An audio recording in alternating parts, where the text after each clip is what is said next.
కర్నూలు జిల్లా పాణ్యంలో జరిగిన చంద్రబాబు సభ తుస్సుమంది. బాబు సభ కోసం వాహనాల్లో మహిళలను తరలించినా ఆ తర్వాత వారి ఇబ్బందుల గురించి పట్టించుకోలేదు.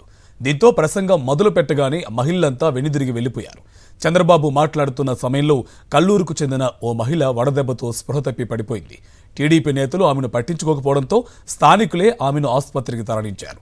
మరోవైపు చంద్రబాబు సభ సందర్భంగా మందుబాబులు చిందులేశారు. మద్యం తాగి సభలో పాల్గొన్న వారిని ఇబ్బందులకు గురిచేశారు.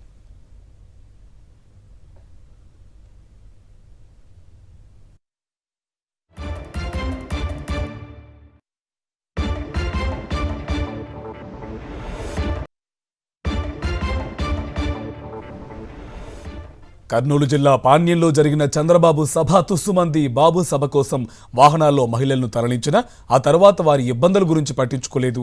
దీంతో ప్రసంగం మొదలు పెట్టగానే మహిళలంతా వెనుదిరిగి వెళ్లిపోయారు. చంద్రబాబు మాట్లాడుతున్న సమయంలో కల్లూరుకు చెందిన ఓ మహిళ వడదెబ్బతో స్పృహ తప్పి పడిపోయింది.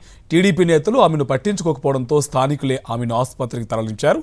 మరోవైపు చంద్రబాబు సదస్సు సందర్భంగా మందుబాబులు చిందులేశారు. మద్యం తాగి సభలో పాల్గొన్న వారిని ఇబ్బందులకు గురిచేశారు.